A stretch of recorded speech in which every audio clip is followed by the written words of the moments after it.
Chapter 9. Boxer's split hoof was a long time in healing. They had started the rebuilding of the windmill the day after the victory celebrations were ended. Boxer refused to take even a day off work, and made it a point of honor not to let it be seen that he was in pain. In the evenings, he would admit privately to Clover that the hoof troubled him a great deal. Clover treated the hoof with poultices of herbs which she had prepared by chewing them, and both she and Benjamin urged Boxer to work less hard. "A horse's lungs do not last forever," she said to him. But Boxer would not listen. He had, he said, only one real ambition left: to see the windmill well under way before he reached the age of retirement. At the beginning, when the laws of Animal Farm were first formulated, the retiring age had been fixed for horses and pigs at 12, for cows at 14, for dogs at 9, for sheep at 7, and for hens and geese at 5. Liberal old age pensions had been agreed upon. As yet, no animal had actually retired on pension, but of late the subject had been discussed more and more. Now that the small field beyond the orchard had been set aside for barley, it was rumored that a corner of the large pasture was to be fenced off and turned into a grazing ground for superannuated animals. For a horse, it was said, the pension would be 5 pounds of corn a day, and in winter 15 pounds of hay, with a carrot or possibly an apple on public holidays. Boxer's 12th birthday was due in the late summer of the following year. Meanwhile, life was hard. The winter was as cold as the last one had been, and the food was even shorter. Once again, all the rations were reduced except those of the pigs and the dogs. A too rigid equality in rations, Squealer explained, would have been contrary to the principles of animalism. In any case, he had no difficulty in proving to the other animals that they were not in reality short of food, whatever the appearances might be. For the time being, certainly, it had been found necessary to make a readjustment of rations. Squealer always spoke of it as a readjustment, and never as a reduction. But in comparison with the days of Jones, the improvement was enormous.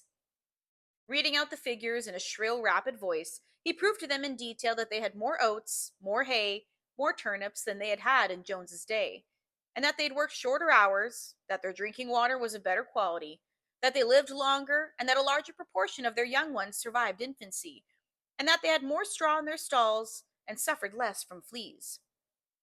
The animals believed every word of it. Truth to tell, Jones and all he stood for had almost faded out of their memories. They knew that life nowadays was harsh and bare, that they were often hungry and often cold, that they were usually working when they were not asleep, but doubtless it had been worse in the old days. They were glad to believe so. Besides, in those days they had been slaves, and now they were free, and that made all the difference, as Squealer did not fail to point out. There were many more mouths to feed now. In the autumn, the four sows had all littered about simultaneously, producing 31 young pigs between them. The young pigs were piebald, but as Napoleon was the only boar on the farm, it was possible to guess as their parentage. It was announced that later, when bricks and timber had been purchased, a schoolroom would be built in the farmhouse garden. For the time being, the young pigs were given their instruction by Napoleon himself in the farmhouse kitchen. They took their exercise in the garden and were discouraged from playing with the other young animals. About this time, too, it was laid down as a rule that when a pig and any other animal met on the path, the other animal must stand aside, and also that all pigs, of whatever degree, were to have the privilege of wearing green ribbons on their tails on Sundays. The farm had had a fairly successful year, but was still short of money. There were bricks, sand, and lime for the schoolroom to be purchased, and it would also be necessary to begin saving up again for the machinery for the windmill. Then there were lamp oil and candles for the house, sugar for Napoleon's own table. He forbade this to the other pigs, on the ground that it made them fat, and all the usual replacements such as tools, nails, string, coal, wire, scrap iron, and dog biscuits. A stump of hay and a part of potato crop were sold off, and a contract for the eggs was increased to 600 a week, so that the year the hens barely hatched enough chicks to keep their numbers at the same level. Rations, reduced in December, were reduced again in February, and lanterns in the stalls were forbidden to save oil. But the pigs seemed comfortable enough, and in fact were putting on weight, if anything.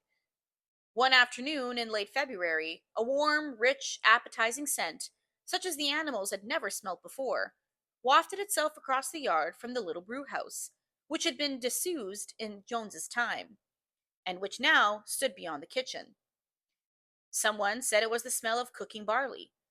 The animals sniffed the air hungrily and wondered whether a warm mash was being prepared for the supper. But no warm mash appeared, and on the following Sunday it was announced that from now onwards, all the barley would be reserved for the pigs. The field beyond the orchard had already been sown with barley, and the news soon leaked out that every pig was now receiving a ration of a pint of beer a day, with half a gallon for Napoleon himself, which was always served to him in the Crown Derby soup tureen. But if there were hardships to be borne, they were partly offset by the fact that life nowadays had a greater dignity than it had before. There were more songs, more speeches, more processions. Napoleon had commanded that once a week there should be held something called a spontaneous demonstration, the object of which was to celebrate the struggles and the triumphs of Animal Farm. At the appointed time, the animals would leave their work and march around the precincts of the farm in military formation, with the pigs leading, then the horses, then the cows, then the sheep, and then the poultry. The dogs flanked the procession, and at the head of all marched Napoleon's black cockerel. Boxer and Clover always carried between them a green banner marked with the hoof and the horn, and the caption, "Long live Comrade Napoleon." Afterwards, there were recitations of poems composed in Napoleon's honor, and a speech by Squealer giving particulars of the latest increases in the production of foodstuffs, and on occasion, a shot was fired from the gun.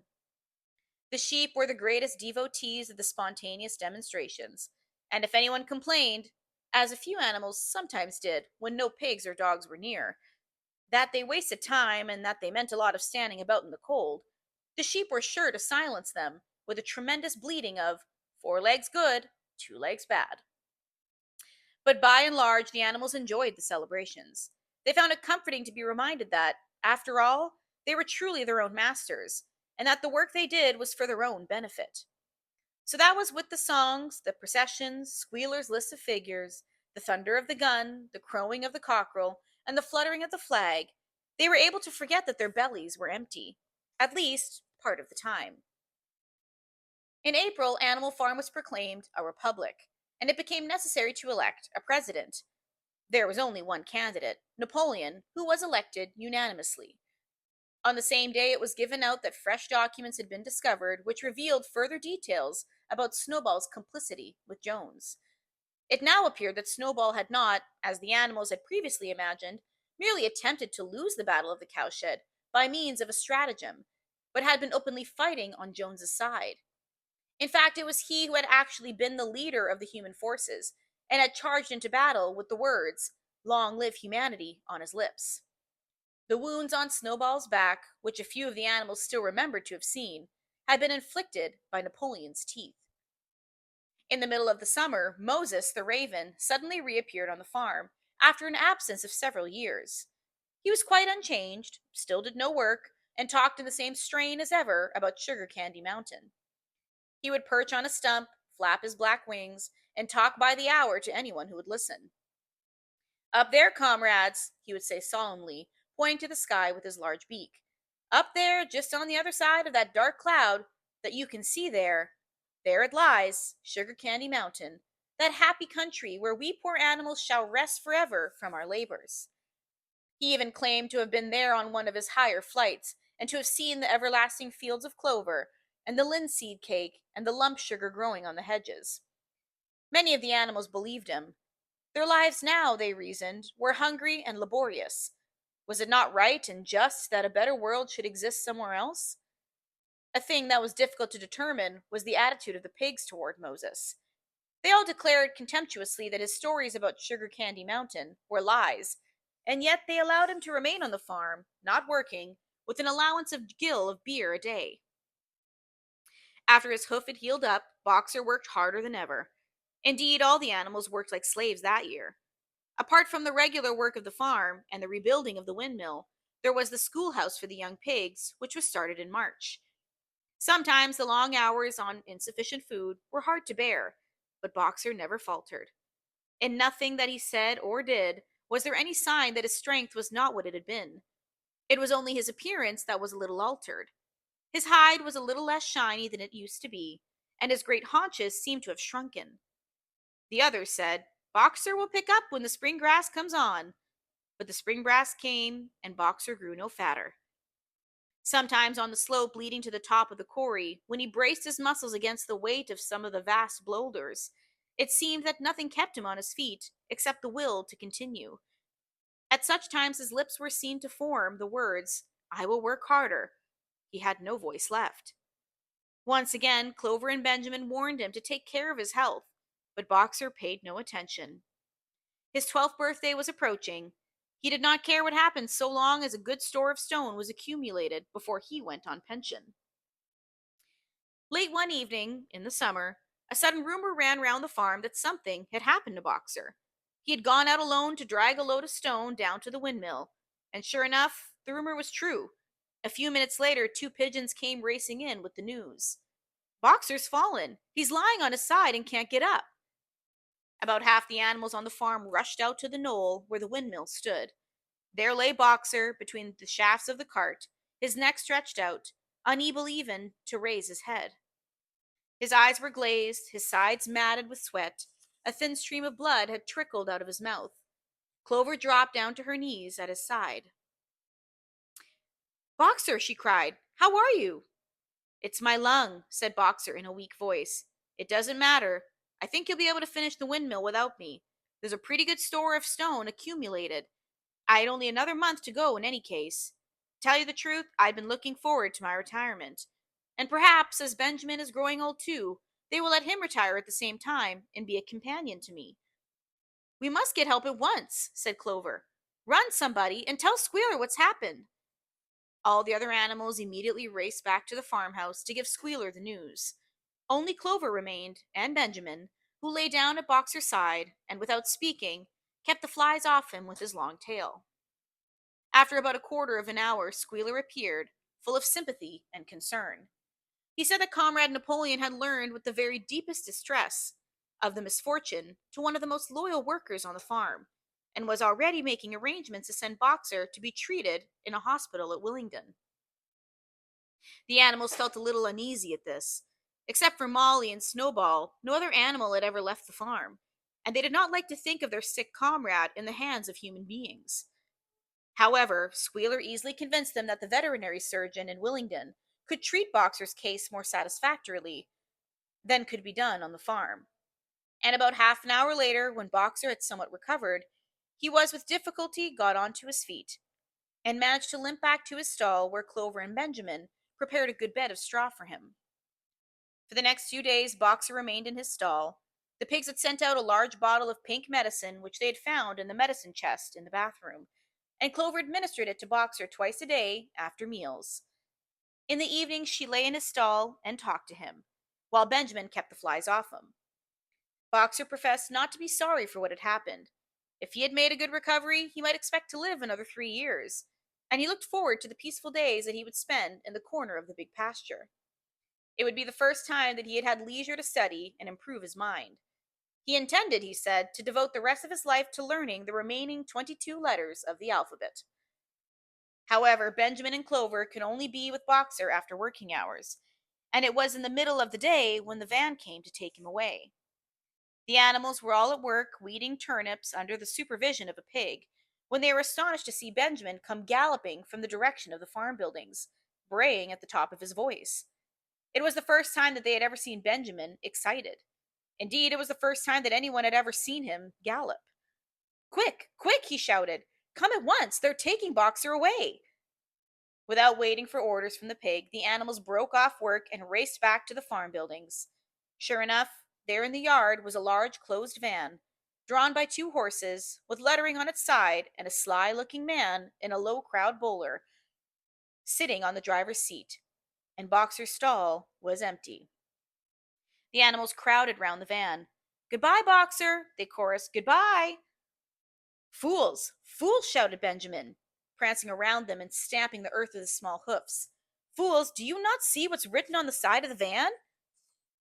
That gave the animals some pause, and there was a hush. Muriel began to spell out the words, but Benjamin pushed her aside, and in the midst of a deadly silence, he read, "Alfred Simmons, horse slaughterer and glue boiler, Willingdon. Dealer in hides and bone meal, kennels supplied. Do you not understand what that means? They're taking Boxer to the knackers. A cry of horror burst from all the animals. At this moment, the man on the box whipped up his horses, and the van moved out of the yard at a smart trot. All the animals followed, crying out at the tops of their voices. Clover forced her way to the front. The van began to gather speed. Clover tried to stir her stout limbs to a gallop and achieved a canter. Boxer, she cried. Boxer! Boxer! And at just this moment, as though he had heard the uproar outside, Boxer's face, with the white stripe down his nose, appeared at the small window of the back of the van. Boxer, cried Clover, in a terrible voice. Boxer, get out! Get out quickly! They're taking you to your death! All the animals took up the cry of "Get out, Boxer! Get out!" But the van was already gathering speed and drawing away from them. It was uncertain whether Boxer had understood what Clover had said, but a moment later his face disappeared from the window, and there was the sound of a tremendous drumming of hooves inside the van. He was trying to kick his way out. The time had been when a few kicks from Boxer's hoofs would have smashed the van to matchwood. But alas, his strength had left him, and in a few moments the sound of drumming hoofs grew fainter and died away. In desperation, the animals began appealing to the two horses which drew the van to stop. Comrades! Comrades! They shouted. Don't take your own brother to his death! But the stupid brutes, too ignorant to realize what was happening, merely set back their ears and quickened their pace. Boxer's face did not appear at the window. Too late, someone thought of racing ahead and shutting the 5-barred gate, but in another moment the van was through it and rapidly disappearing down the road. Boxer was never seen again. 3 days later, it was announced that he had died in the hospital at Willingdon, in spite of receiving every attention a horse could receive. Squealer came to announce the news to the others. He had said, been present during Boxer's last hours. It was the most affecting sight I've ever seen, said Squealer, lifting his trotter and wiping away a tear. I was at his bedside at the very last, and at the end, almost too weak to speak, he whispered in his ear that the soul's sorrow was to have passed on before the windmill could be finished. Forward, comrades, he whispered. Forward in the name of the rebellion. Long live Animal Farm. Long live Comrade Napoleon. Napoleon's always right. Those were his last words, comrades. Here, Squealer's demeanor suddenly changed. He fell silent for a moment, and his little eyes darted suspicious glances from side to side before he proceeded. It had come to his knowledge, he said, that a foolish and wicked rumor had been circulated at the time of Boxer's removal. Some of the animals had noticed that the van, which took Boxer away, was marked Horse Slaughterer, and had actually jumped to the conclusion that Boxer was being sent to the knackers. It was almost unbelievable, said Squealer, that any animal could be so stupid. Surely, he cried indignantly, whisking his tail and skipping from side to side, surely they knew their beloved leader, Comrade Napoleon, better than that. But the explanation was really very simple. The van had previously been the property of the knacker, and had been brought by the veterinary surgeon, who had not yet painted the old name out. That was how the mistake had arisen. The animals were enormously relieved to hear this, and when Squealer went on to give further graphic details of Boxer's deathbed, the admirable care he had received, and the expensive medicines for which Napoleon had paid without a thought to the cost, their last doubts disappeared, and their sorrow that they felt for their comrade's death was tempered by the thought that at least he had died happy. Napoleon himself appeared at the meeting on the following Sunday morning, and pronounced a short oration in Boxer's honor. It had not been possible, he said, to bring back their lamented comrade's remains for interment on the farm, but he had ordered a large wreath to be made from the laurels in the farmhouse garden, and sent down to be placed on Boxer's grave. And in a few days' time the pigs intended to hold a memorial banquet in Boxer's honor. Napoleon ended his speech with a reminder of Boxer's two favorite maxims: I will work harder, and Comrade Napoleon is always right. Maxims, he said, which every animal would do well to adopt as his own. On the day appointed for the banquet, a grocer's van drove up from Willingdon and delivered a large wooden crate to the farmhouse. That night there was the sound of uproarious singing, which was followed by what sounded like a violent quarrel that ended at about 11 o'clock with a tremendous crash of glass. No one stirred in the farmhouse before noon on the following day, and word went round that from somewhere or the other the pigs had acquired the money to buy themselves Another case of whiskey.